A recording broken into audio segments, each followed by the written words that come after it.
Whichever way you judge me has absolutely no impact on me because I'm completely stoned. So I have not given this privilege to anybody that somebody can make me happy, somebody can make me unhappy. Any moment we could be doing something wrong, so we listen to everybody. But what they say will not determine how I am.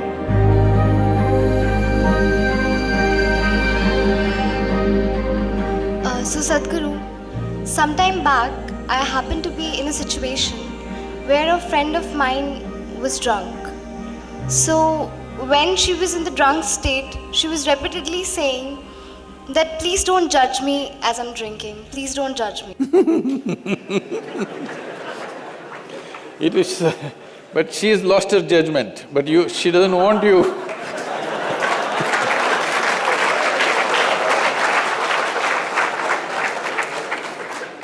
So my question is, whether it is alcohol or not, in life, why are we so apprehensive about being judged by others? And how can we not let this come on our way of being happy?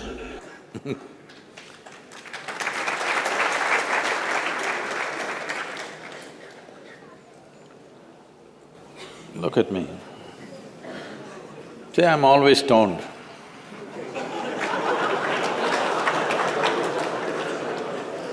Never touched a substance, but always stoned. You can judge me whichever way you want.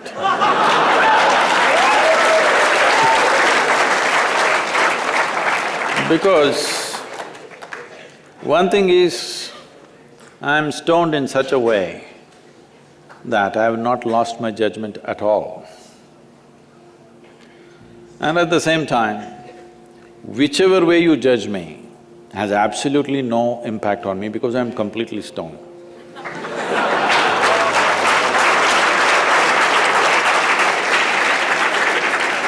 Having said that, why this consumption of alcohol and drugs is growing the way it's growing in the world is, this is because the heavens have been collapsing. Yes, I was in Bangalore just 3-4 weeks ago. There were over 8,000 people doing a 2-day program with me. And just casually I asked, how many of you think you will go to heaven? Only 5 hands went up.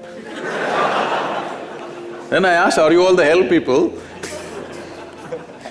No, it's just that both heaven and hell have collapsed in people's minds. This is the first time in the history of humanity that this many people in the world can think for themselves. Otherwise, your priest, your mullah, your pandit or a book was thinking for you. The first time that so many people can think for themselves. Are they thinking right, thinking wrong? There are many issues about that. But they're thinking right, thinking wrong, but they're thinking. So all illogical things are naturally collapsing. Still, this generation has not fully walked away from it, still there is fear. They can't openly say, there's no goddamn hell or heaven. They're still fearful about it, but they're trying to make a little heaven for themselves here. So, hey, wait. So naturally, when they're not able to do it for themselves out of their own intelligence, they will fall back on chemicals. Today, just to take very affluent societies, because every society is aspiring to be like that, let's say you take United States, which is the most affluent nation on the planet right now. 70% of US population is on prescription medication. Another 30%, of course, buying it off the back streets.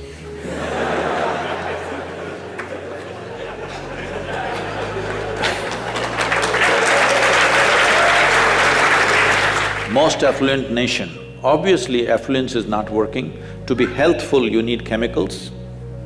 To be joyful, you need chemicals. To be peaceful, you need chemicals.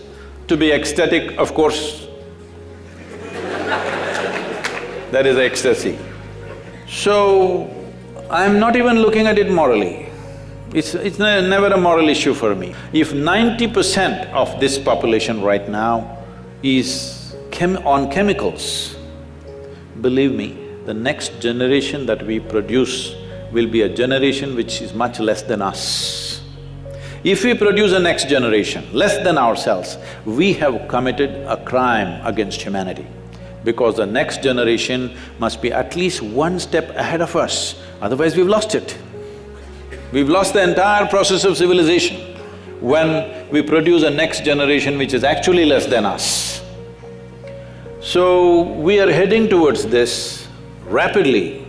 Unless we teach individual human beings how to simply sit here and be blissed out. Stoned enough or no? Just look at me. But am I conscious enough, alert enough, clear enough? If there was a way to intoxicate yourself without losing your judgment, without losing your awareness, without losing your intelligence, it's a great thing. Intoxication is a fantastic thing. Only problem is, it takes away your judgment, it takes away your intelligence, incapacitates you. That is the problem, isn't it? Is it true? Ask anybody, you're not in the medical sciences, but ask anybody, is it true that this body here is the greatest chemical factory in the universe right now? The universe that we know at least? Only problem is you're a lousy manager. If you know how to manage this, you would be like me, always blissed out. Anybody can say what they want, anybody can do what they want. This is like this only. Because I have not given this privilege to anybody, that somebody can make me happy, somebody can make me unhappy, somebody can make me miserable. Right now, you are a consequence of other people's opinions. Where do you plan to go like this? Anybody can ruin you. You went outside, somebody told you, Shreya, you are the most wonderful human being we have seen. Then you were floating on that cloud, what number? What number? 9. Oh, in South we do 11. You were floating on cloud whatever number, and you came home, people at home told you who you really are. And the cloud will crash. No. It's very important that neither this way or that way, we listen to everybody because we could be doing something wrong. Hello? Any moment we could be doing something wrong, so we listen to everybody. But what they say will not determine how I am. Never, ever. This you must fix and you must tell your friend when she's not drunk. Because otherwise she won't understand.